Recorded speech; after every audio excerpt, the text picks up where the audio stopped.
Day 20 of Diddy's trial, and as you know, over the weekend, his team submitted a motion for a mistrial, and it had to do with Bonna's testimony. But that's not all. The prosecutors told the judge they want jury number 6 to be removed. Se você não tá entendendo o que tá acontecendo no julgamento do P. Diddy, ou se perdeu no meio do caminho, ou nem sabia que o julgamento quase foi anulado, esse vídeo é pra você. Eu vou te explicar tudo o que aconteceu nessas últimas 4 semanas de julgamento. As acusações mais pesadas, a jogada da defesa, o que quase derrubou o julgamento e que ponto estamos agora. Então, fica por aí até o fim do vídeo que você vai entender tudo. Deixa que eu te conto quem é o culpado. Oi pessoas, eu sou a Bru e hoje a gente vai falar sobre o julgamento mais aguardado do ano e que teve muitas atualizações que a gente acabou ficando meio perdido. Esse vídeo vai ser bem completinho do que rolou nessas 4 últimas semanas de julgamento e o que vai estar por vir pela frente também. Já deixa o seu like logo no início para não esquecer, e se você não é inscrito no canal, se inscreva e ativa o sininho de notificação para não perder nenhum vídeo.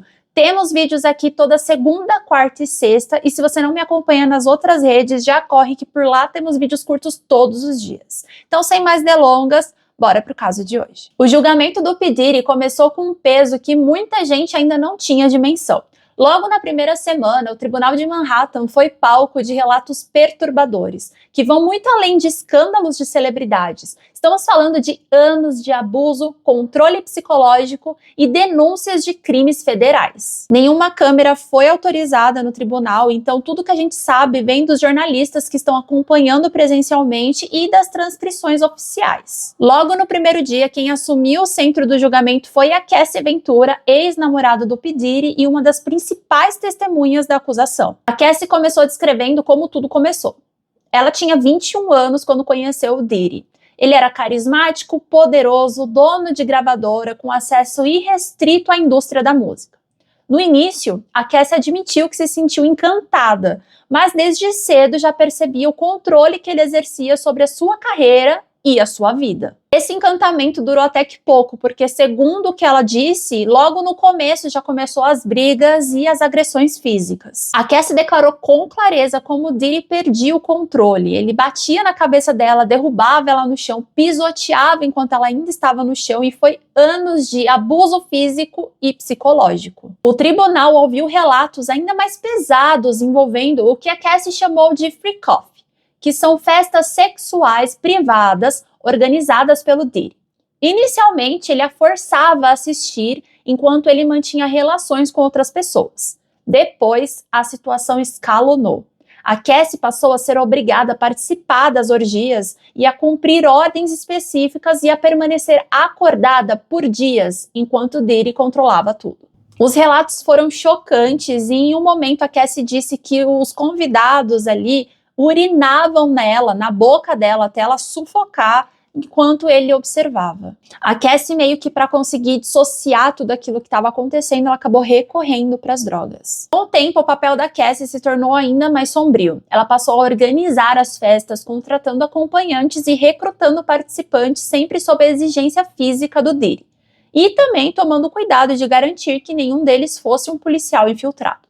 Muitas vezes, homens eram transportados de outros estados, o que caracteriza o tráfico sexual interestadual, um crime federal gravíssimo nos Estados Unidos. Ela também confirmou um episódio que já ficou conhecido pelo público quando, em 2016, o Diddy arrasta ela violentamente de volta para o quarto do hotel, além de estar vários ali chutes e pontapés. Segundo o relato dela, ela tentava fugir de mais uma dessas festas e foi brutalmente agredida no corredor do hotel. O clima no tribunal era extremamente pesado. A Cassie, visivelmente abalada, estava grávida de 8 meses enquanto prestava o depoimento. No segundo dia, o depoimento mergulhou ainda mais fundo. A Cassie revelou que buscou tratamento de reabilitação em 2023 por trauma e dependência química. Durante o relacionamento, ela afirmou ter desenvolvido vício em drogas e tentou, sem sucesso, pedir ajuda em vários momentos. Segundo a Cassie, o Diddy gravava as festas e usava os vídeos como chantagem. Dizia que, caso ela o denunciasse, arruinaria sua imagem e carreira. Além disso, O fato de ele manter armas em casa aumentava ainda mais o medo. Outro ponto gravíssimo surgiu no tribunal quando a Cassie contou que o Diddy agredia funcionários, tanto homens quanto mulheres. Alguns membros da equipe chegou a pedir demissão por presenciar essa agressão e não concordar, obviamente. Houve ainda o episódio envolvendo o rapper Kid Cudi, com quem a Cassie teve um relacionamento secreto enquanto ainda estava com o Diddy. Segundo ela, ao descobrir o caso, o Diddy ameaçou explodir o carro do Kid. E pouco tempo depois, o carro realmente explodiu. A Cassie também confirmou que em 2023 assinou um acordo financeiro de 20 milhões de dólares com o Diddy, impedindo então que rolasse um processo civil. Mas ela disse que dinheiro nenhum no mundo fez com que ela esquecesse o que aconteceu. No tribunal, a promotoria apresentou várias provas físicas. Então teve fotos da Cassie com hematomas pelo corpo, olhos roxos, cortes e também prints de pessoas onde a Cassie ia reconhecendo os acompanhantes das festas. O terceiro dia foi a tentativa da defesa em suavizar a imagem do Diddy, interrogando a Cassie. Então, a Cassie confirmou que amava o Diddy. Foram exibidas mensagens em que ela dizia amar as festas, mas, segundo a Cassie, essas declarações foram feitas apenas para agradá-lo e evitar represálias. A defesa também tentou argumentar que o Diddy sofria de dependência química severa e que durante períodos de abstinência ele teria surtos de agressividade. O juiz, atento ao estado de saúde da Cassie, limitou o tempo do interrogatório, já que ela poderia entrar a trabalho de parto a qualquer momento. No quarto dia, a Cassie voltou ao banco de testemunhas e concluiu o depoimento com mais revelações. Então ela disse que o Diddy confiscava os seus passaportes e documentos, impedindo que ela pudesse fugir. Mostrou uma gravação onde o júri escutou de 2014 que mostrava a Cassie completamente apavorada e com medo de que os vídeos das festas vazassem. Em um trecho mais pesado, a Cassie afirmou que durante anos sentiu-se forçada a atuar como uma profissional do sexo, sendo obrigada a participar das festas como parte da rotina paralela. A defesa conseguiu retirar essa parte dos registros oficiais. E ela, bastante emocionada, declarou que abriria mão dos 20 milhões recebidos apenas para pagar todos os anos de abuso que ela viveu. Então, nesse início, a Cassie passou quase 20 horas depondo nesse julgamento. Mas a primeira semana não se limitou por aí, porque outra testemunha muito importante subiu no banco. Um agente do Departamento de Segurança Interna detalhou que foi encontrado na casa do Diddy durante aquela busca e apreensão. Então foram mostrados milhares de frascos de óleo de bebê espalhados pela casa, equipamentos profissionais de filmagem, tinha drogas como ketamina, êxtase e outras substâncias e cerca de 9 mil dólares em dinheiro vivo dentro de uma pochete. Todos esses itens foram revelados e mostrados ali para o júri. Dessa forma, finalizou a primeira semana do julgamento, com depoimentos muito fortes, a Cassie bastante abalada, provas bastante sólidas apresentadas para o júri. Mas só o comecinho do que realmente as pessoas iriam presenciar ao longo do julgamento. A segunda semana do julgamento foi ainda mais densa, trazendo à tona o que as pessoas começaram a chamar de ecossistema de abuso criado pelo Diddy por anos. Então, novas testemunhas não só reforçaram o que haviam sido dito anteriormente, como também trouxeram ainda mais camadas de violência. Subiu no banco, então, a Dan Richard, ex-integrante do grupo criado pelo Diddy, Danity Kane. Ela relatou um episódio de violência que presenciou em 2009 contra a Cassie. Ela disse que o Diddy desceu furioso as escadas, gritando com a Cassie na cozinha. Ele a agrediu com socos e chutes e tentou atingir a Cassie com uma frigideira cheia de ovos. A Cassie caiu no chão em posição fetal e foi arrastada pelos cabelos até o andar superior, onde as agressões continuaram. Isso tudo porque os ovos não estavam de acordo como o Diddy queria. A Dan disse que não denunciou porque tinha muito medo, do que poderia acontecer com ela. Bem como ele chegou a ameaçar, dizendo que Quem vê muito e fala muito pode misteriosamente sumir. Além das ameaças do Diddy e a pressão que ela estava sofrendo por ele próprio, ela também estava sendo pressionada pela gravadora para ficar em silêncio. A Dan contou que viu o Diddy usando drogas extremamente pesadas e que também presenciou a Cassie tentando esconder hematomas com maquiagem, roupas longas ou até mesmo acessórios, mas que eram bem visíveis. Em seguida, a melhor amiga da Cassie, a Carrie Morgan, que conviveu com ela há mais de 20 anos, prestou um depoimento bastante delicado. A Carrie afirmou ter presenciado agressões físicas cometidas por Diddy em pelo menos 2 ocasiões. E em um desses episódios, ela mesma foi vítima de agressão. Ela foi obrigada a assinar um acordo e recebeu dinheiro para que ficasse quieta e não tornasse nada público. A Carrie fez questão de ressaltar que o Diddy não estava sob efeitos de drogas quando a agrediu, então desmontando completamente o que a defesa estava montando, de que ele fazia isso porque ele estava sob dependência de drogas. Segundo ela, o Diddy controlava cada aspecto da vida da Cassie, desde as suas roupas até a sua conta bancária e decisões profissionais. A Cassie dizia com frequência que não poderia sair do relacionamento, porque ela perderia absolutamente tudo. Na sequência, foi ouvido o David James, que era um ex-assistente do Diddy que trabalhou com ele por 2 anos. O David descreveu com riqueza de detalhes como era o funcionamento dos bastidores. Ele disse que a sua principal função era preparar todos os espaços onde o Diddy estivesse. Então, hotéis, aviões, eventos, qualquer lugar. Ele carregava bolsas contendo de 25 a 30 frascos de medicamentos e drogas, incluindo êxtase, opioides e outros entorpecentes. Embora partes das despesas eram pagas oficialmente pela gravadora, itens mais comprometedores como preservativos, os óleos de bebês e entre outras coisas ali eram pagas com dinheiro vivo para evitar registros. David também relatou quando começou a temer pela sua própria segurança. Em uma ocasião, durante uma ida casual a uma lanchonete, ele e um segurança do Diddy encontraram o Suge Knight, um rival histórico do Diddy na indústria musical. Quando ele contou o ocorrido, o Diddy ordenou que eles voltassem ao local levando 3 armas. Por sorte, o Suge Knight já havia ido embora. Pouco tempo depois, o David pediu demissão do seu cargo. Na seguida, o tribunal ouviu um depoimento muito comovente, que foi o da Regina Ventura, mãe da Cassie. Ela descreveu como, logo no início do relacionamento, a Cassie foi se afastando da família, tanto emocionalmente quanto fisicamente. Segundo a Regina, a filha criou contas de e-mail falsas para conseguir pedir ajuda e avisar a família sobre as ameaças que ela via sofrendo. A Regina contou ainda um episódio gravíssimo onde o Diddy exigiu que ela pagasse $20 mil sob o pretexto de ressarcimento de despesas com a Cassie. Com medo, a Regina hipotecou a casa da família para levantar o dinheiro. E, curiosamente, o Diddy devolveu a quantia 5 dias depois. Além disso, a mãe da Cassie entregou fotos tiradas por ela mesma, que mostravam a filha com hematomas, lesões e marcas de agressões pelo corpo. A defesa nesse depoimento preferiu não fazer qualquer questionamento. Outro depoimento importante foi o do Cherry Ray, que era um dançarino exótico que foi contratado entre 2012 a 2016. O Cherry revelou que foi inicialmente contratado pela Cassie usando um nome falso e só depois percebeu que o verdadeiro contratante era o Diddy.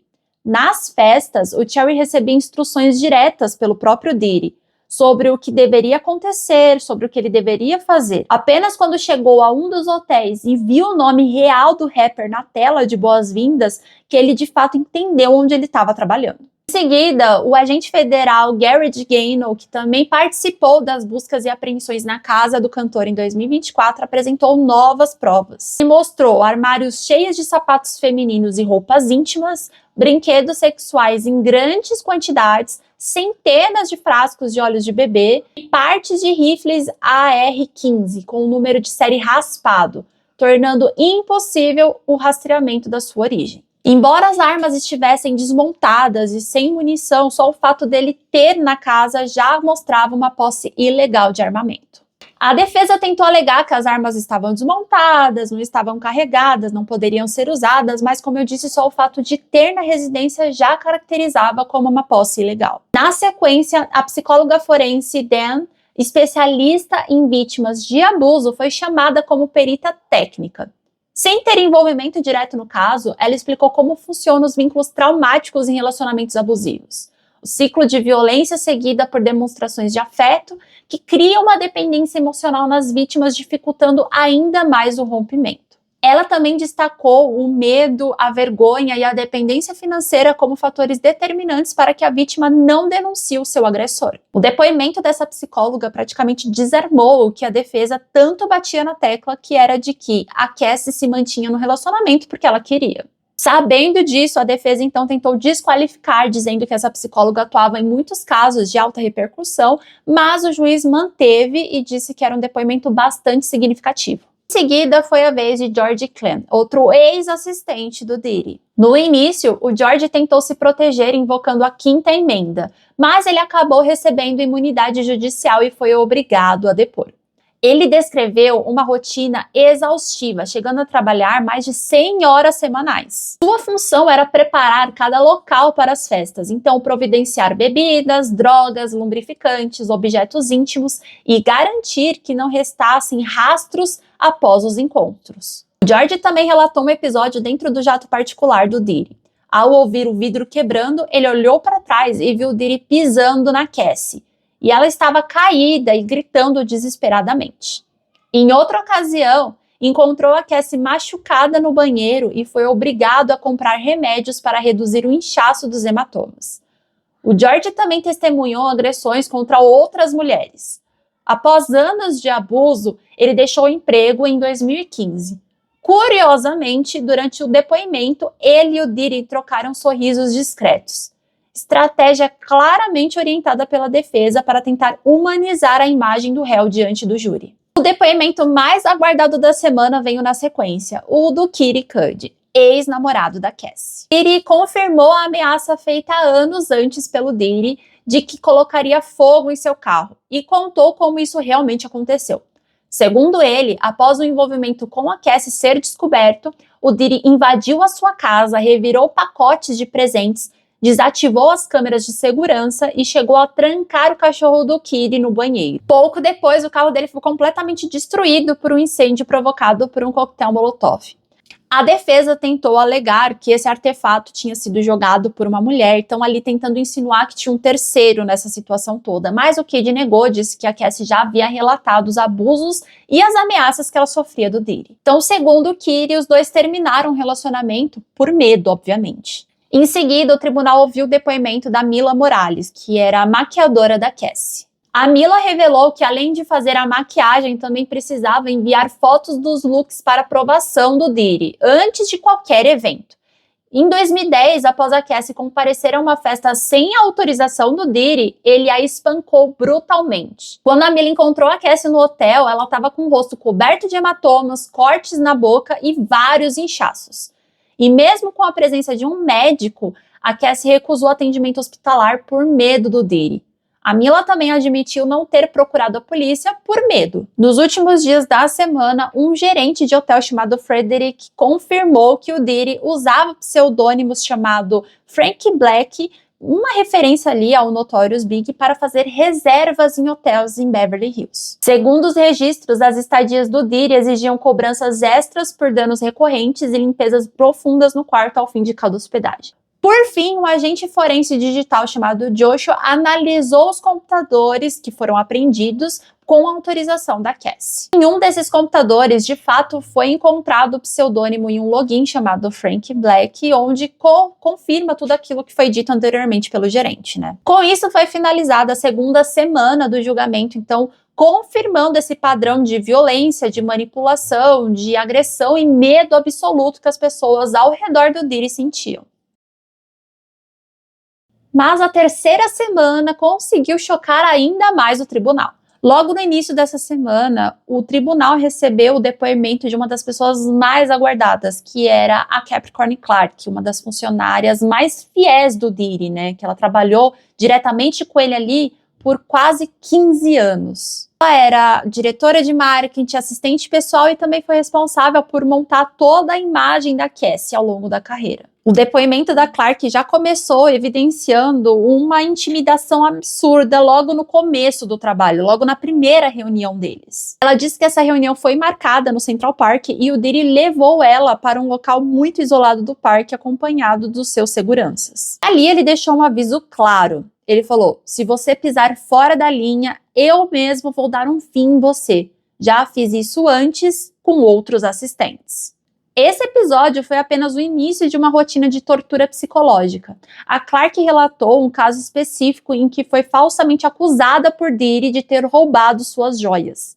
A partir disso, a sua casa foi vasculhada e ela foi submetida a 5 dias seguidos de teste de polígrafo.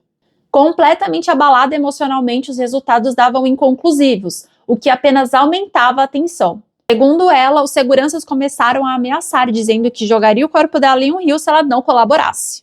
Assim como outros assistentes, a Clark também era encarregada de preparar ali o hotel. Então, velas, lubrificantes, óleos de bebê, brinquedos sexuais e também as câmeras, porque segundo ela, o Diddy não viajava com menos de 4 câmeras profissionais. Mas o depoimento dela não ficou apenas nessa questão de abuso profissional, tá? Ela contou sobre quando ela foi obrigada a participar de um episódio envolvendo o Kid Cudi. Em 2011, quando o Diddy descobriu que a Cassie estava vivendo um relacionamento com o Kid, ele invadiu a casa da Clark armado e gritou: vai, vista-se, nós vamos matar o Kid Cudi. Segundo ela, eles foram até a casa da Cassie e em seguida para a casa do Kid.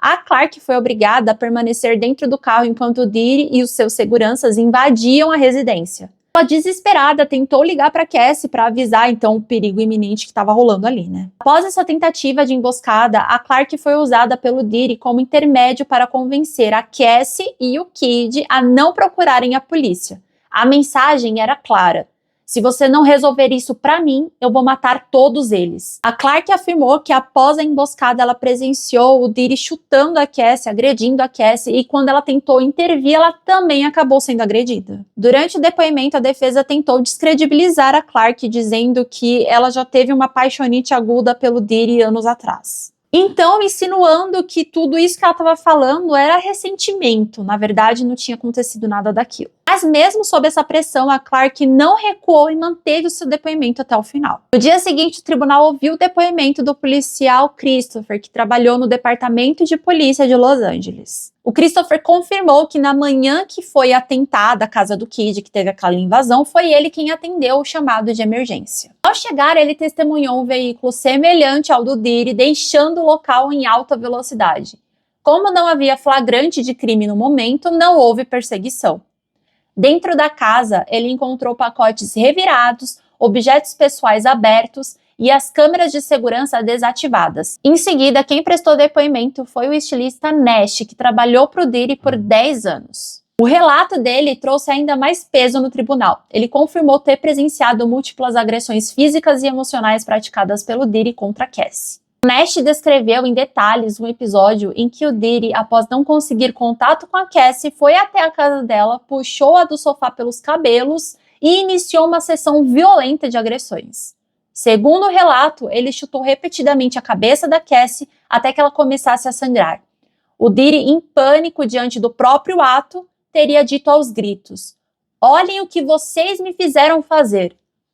O Nash também relatou o episódio em que foi pessoalmente ameaçado e agredido pelo Diddy, além de testemunhar chantagens psicológicas envolvendo os vídeos íntimos da Cassie e a manipulação financeira. Durante o interrogatório da defesa, o Nash admitiu que, apesar dos abusos, a sua carreira profissional cresceu após ele trabalhar com Diddy. E, obviamente, isso foi utilizado pela defesa para tentar diminuir, então reduzir o impacto das acusações. E também confirmou que a Cassie chegou a fazer alguns trabalhos fora da gravadora do Diddy, e isso fez com que a defesa alegasse que ele não tinha um controle absoluto na vida da Cassie. Mesmo após todos esses depoimentos terem confirmado tudo isso de abusos físicos, psicológicos, essa manipulação, essa violência, houve também o depoimento de uma pessoa muito importante ao qual o nome está sendo protegido, né? Ela está com uma proteção judiciária ali. Então a gente vai citar como Mia. Ela era uma assistente, ela é ex-assistente do Diddy. Já na própria entrevista de emprego, a Mia disse que quando ela chegou na casa do Diddy, ele estava usando roupas íntimas. O cargo que oficialmente seria de 40 horas semanais, rapidamente se transformou em turnos contínuos,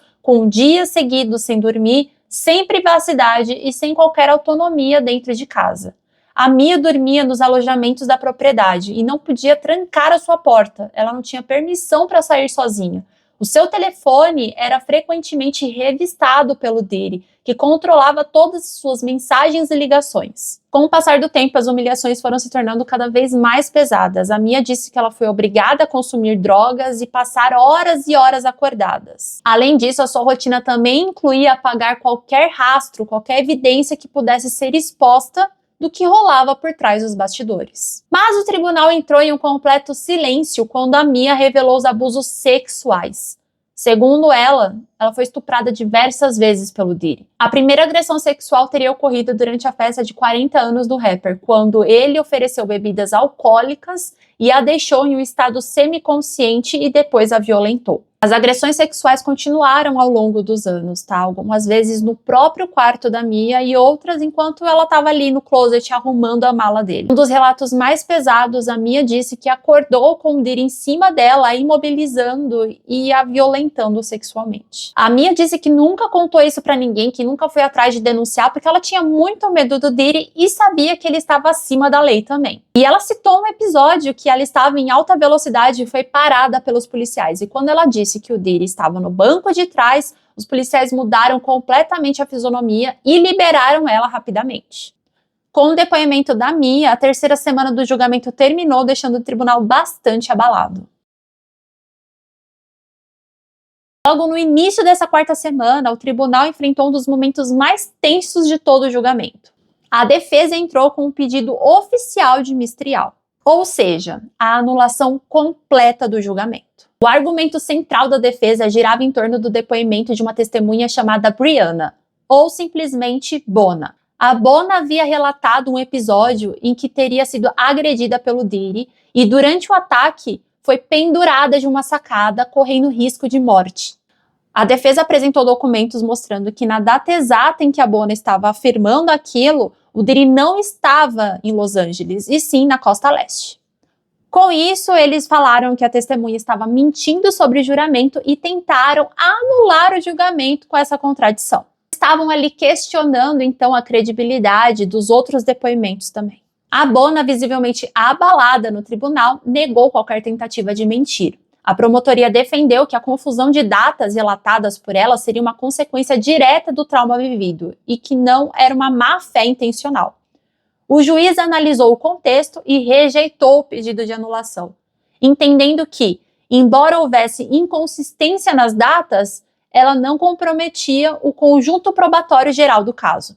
Mas, na real, apesar de terem saído em várias matérias que por pouco o julgamento não foi cancelado, por pouco as testemunhas não teve os seus depoimentos, então, invalidados, não é uma verdade, tá? Estava muito longe disso realmente acontecer. Mas essa não foi a primeira tentativa da defesa em anular o processo, tá? Anteriormente, eles já haviam solicitado um mistrial quando surgiram polêmicas envolvendo digitais não localizadas no carro do Diddy durante as investigações.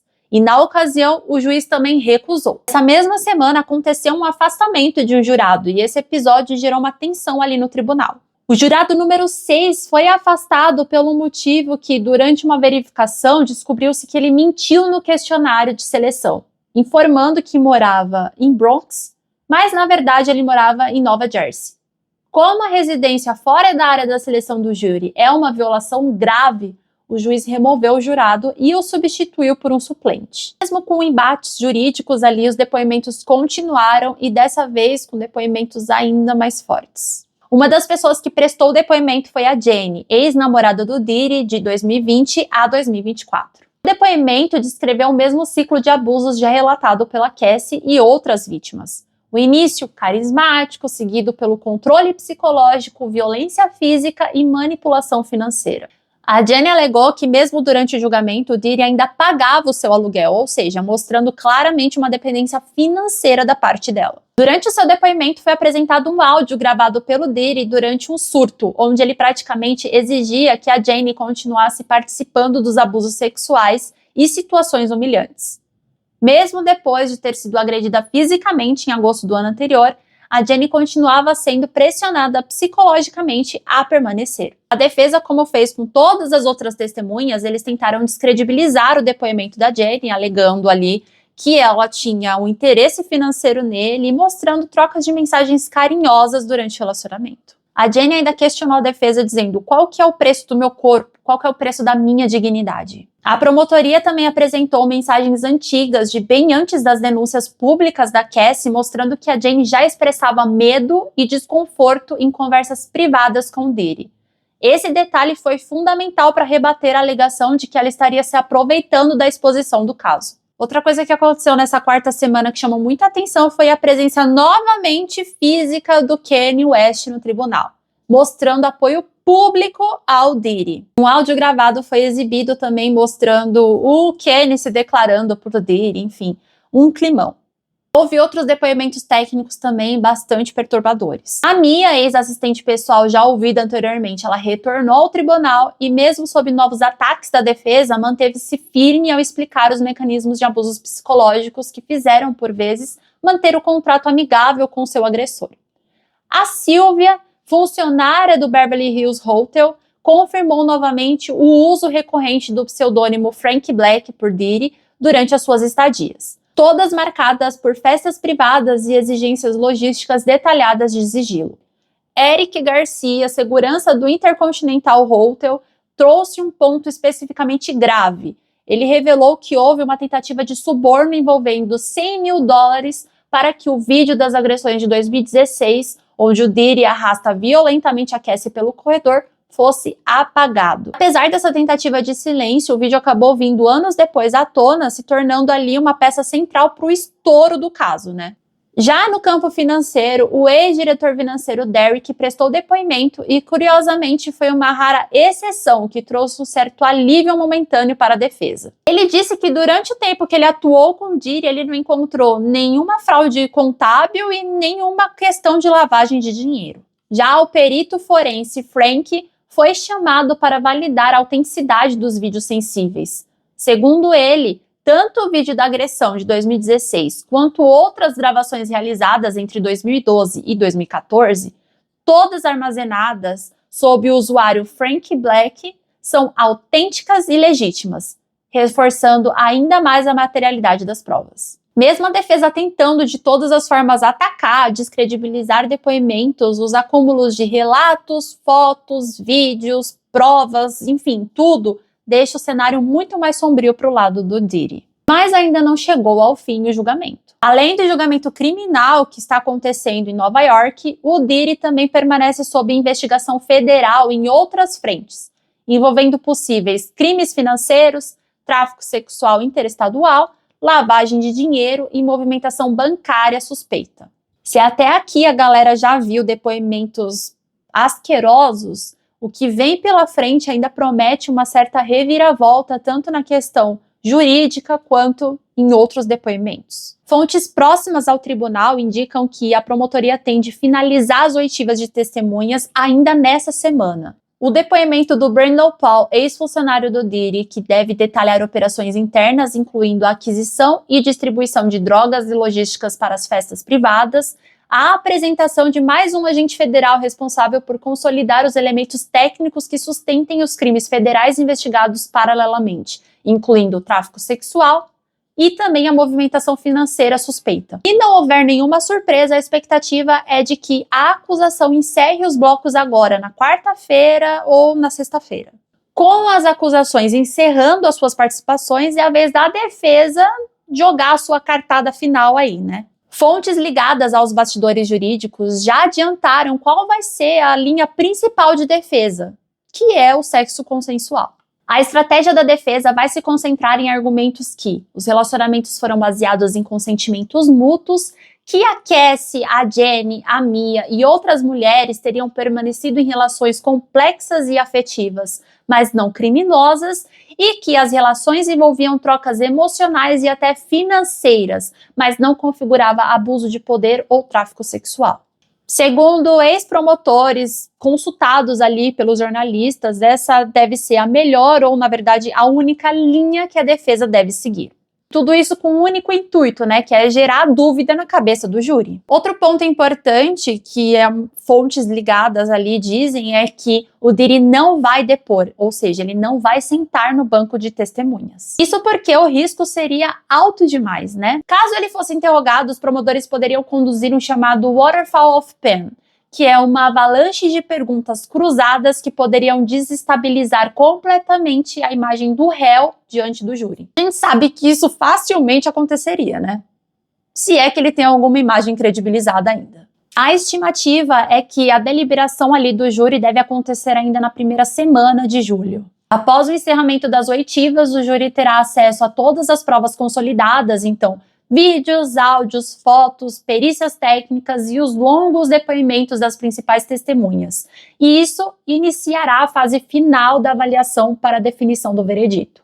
Inclusive, ontem foi apresentado para o júri vídeos exclusivos das festas privadas, as chamadas free coffees, né? E foi apresentado de forma exclusiva para os jurados e não ali para todos que estavam presentes no julgamento. Quem estava lá dentro disse que eram vídeos de aproximadamente 30 minutos e que só dava para ouvir a música alta e os gemidos. Os vídeos eram de 2012 e os jurados estavam fazendo caras de bem apavorados, então devia ser imagens bem pesadas. Bom, por hora é o que a gente tem de informação, é um resumão sobre esse caso, porque cada hora era uma atualização e confesso que até eu estava meio perdida nisso, mas assim que tiverem outras atualizações eu vou trazendo por aqui. Se esse vídeo te ajudou a pelo menos um pouquinho entender o que aconteceu nessas últimas 4 semanas de julgamento, eu já peço para que você deixe o seu like se não deixou ainda, se inscreva se não for inscrito, compartilhe com aquele amigo que também se perdeu no meio do caminho e comente aqui embaixo o que você está achando, o que vocês querem na próxima semana, o que vocês querem entender mais. Sei lá, sugerem algum caso também pro canal, que vai ser sempre muito bem-vindo. E como ainda não acabou, pode ser que eu traga outro vídeo explicando alguma coisinha, tá? Então, tchau, tchau!